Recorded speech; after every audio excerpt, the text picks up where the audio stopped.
London, 1888. Night falls over Whitechapel. Thick fog blankets every narrow street of the district, shrouding the entire neighborhood in cold, damp haze. Dim gas lamps flicker unsteadily in the endless darkness, casting trembling shadows on the wet stone pavement. From a distance, the faint rumble and clatter of horse-drawn carriages drifts through the empty night air. This is London, one of the most prosperous cities the world has ever seen. It stands as the glorious capital of the British Empire, a metropolis brimming with wealth, grand architecture, and unrivaled imperial power that stretches across the globe. Yet beneath the city's brilliant, gilded surface lies a hidden, brutal world. Beyond the glamorous avenues lie overcrowded slums, rampant crime, widespread disease, and relentless hunger. In the shadows of this imperial capital, a lone figure prowls endlessly, searching for his next victim. No one knows his name. No one has seen his face. The police have no clue. Local neighbors remain oblivious. Even those who fall prey to him never witness his true form before their final breath. The only terrible truth everyone in London comes to understand is this: someone is hunting and killing people on the streets of London, hidden perfectly in the mist and darkness. Just days after the string of brutal murders terrorized Whitechapel, a strange letter was delivered to a local newspaper office. Written entirely in vivid, blood-red ink, the message was bold, provocative, and chilling to the bone. The letter read, "Dear boss, the clue I gave last time was no joke. Tomorrow you shall hear of Naughty Jack's work." At the bottom of the page rested a signature that would echo through history forever: Jack the Ripper. In that single moment, a name was born. A name that would go on to become one of the most infamous serial killer aliases of all time, etched permanently into the dark annals of criminal history. But here lies a haunting, overlooked question. What if this terrifying name was never created by the killer himself? What if the real creator of Jack the Ripper was not the man lurking in the London fog, but the Victorian media machine that obsessed over crime, fear, and sensational stories? By the late 19th century, London stood unrivaled as the center of the world. It boasted unimaginable wealth, monumental architecture, and a dominant global empire. But its shining prosperity masked a harsh, divided reality for ordinary citizens. Slum districts festered on the city's edges, where crime, illness, poverty, and starvation were not rare exceptions, but daily life. For every common Londoner, danger was never far away. It lingered on the next street corner, hidden in the night, unpredictable and impossible to escape. For centuries, the British public had been utterly captivated by crime stories. In the earliest days, these tales did not feature supernatural monsters or fictional evils. They centered entirely on human beings, on ordinary people who stumbled, fell, and descended into darkness. In 18th century London, a public execution was never a somber, mournful occasion. Instead, it was a massive, chaotic public spectacle, a carnival-like event that whipped the entire city into a frenzy. Thousands of people flocked to Tyburn Gallows to watch condemned criminals die. Some climbed onto rooftops for a better view. Others leaned out of windows.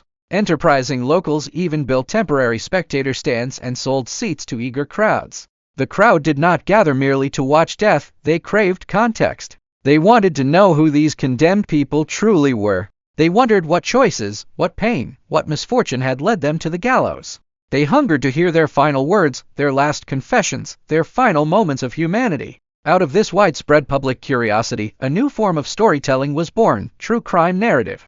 Right beside the gallows, street vendors sold cheap, crudely printed single-page pamphlets known as last dying speeches and confessions. These lightweight publications detailed every part of a criminal's life: their troubled childhoods, their wrongdoings, their descent into crime, and their final repentance before death. Affordable for even the poorest commoners, these pamphlets spread like wildfire across London households. People read them at home, discussing, judging, and sympathizing with the condemned strangers whose stories filled their pages. Slowly but surely, a strange cultural shift took hold. Criminals became the protagonists of popular public stories. It seems unbelievable by modern standards. But in 18th and 19th century Britain, ordinary criminals often received more public attention, fascination, and even sympathy than wealthy nobles and aristocrats. The public firmly believed that criminals were not born evil monsters. Most were seen as unfortunate souls broken by poverty, destroyed by heartbreak, or pushed into sin by cruel, unforgiving fate.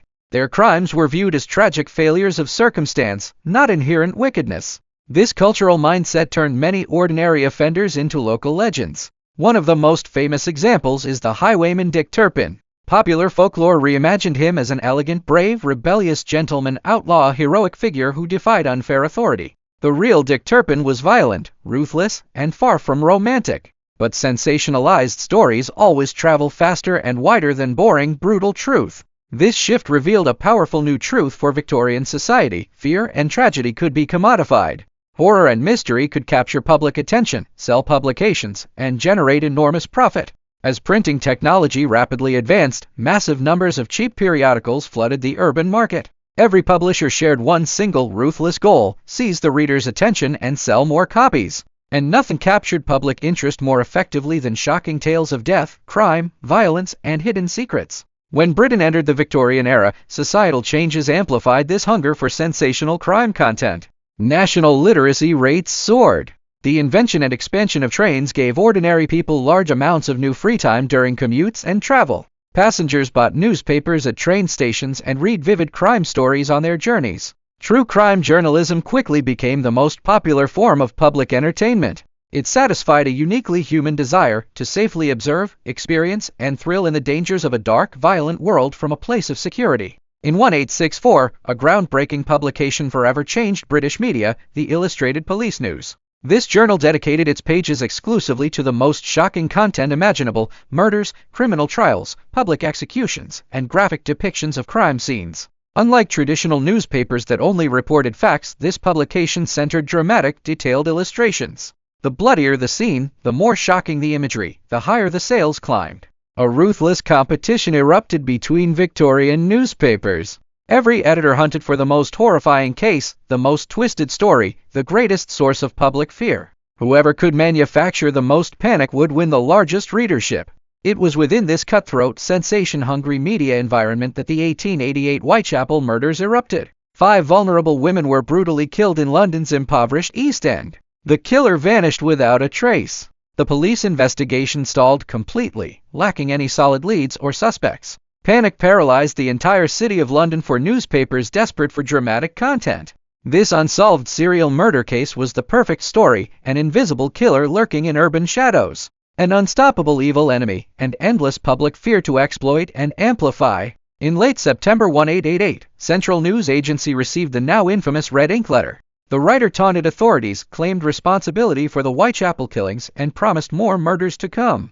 He signed his terrifying new identity boldly: Jack the Ripper. The name exploded across London overnight. Newspapers printed it endlessly, dissecting every word of the letter, fueling public paranoia, and turning an unknown killer into a global phenomenon. Yet official police records tell a vastly different story. Investigators at the time strongly suspected the letter was a complete fabrication, a sensational hoax created by journalists or opportunists to keep the story alive and boost sales. Decades later, a journalist from the era publicly confessed to forging the iconic letter. This revelation rewrites history's most famous true crime tale. The legendary name of the world's most notorious serial killer may not have come from a murderer at all. It came from a media era obsessed with drama, sensation, and storytelling above truth. The legacy of Jack the Ripper extends far beyond a single haunting question: who committed those 5 brutal murders?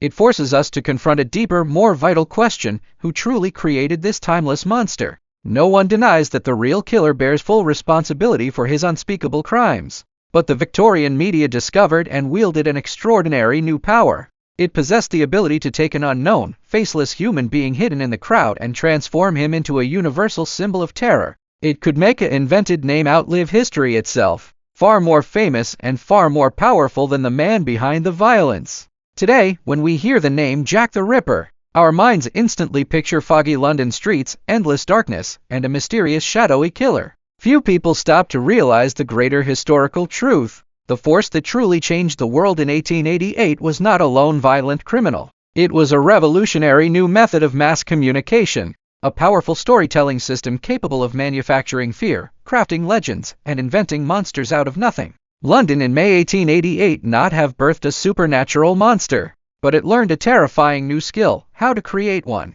From that moment forward, crime was no longer merely crime. It became entertainment. It became a commodity. It became a core part of popular culture, endlessly retold, reshaped, and repackaged. So today, every time we open the news and see a name repeated relentlessly across media outlets, we ought to pause and ask ourselves a simple question. Are we witnessing the unvarnished truth? Or are we watching another legend carefully crafted and handed down to us by the storytelling power of an entire era? In the endless fog of history, some people leave behind lives. Some leave behind deaths. But the most enduring legacy of all is humanity's endless, powerful ability to create stories and to create monsters that never truly die.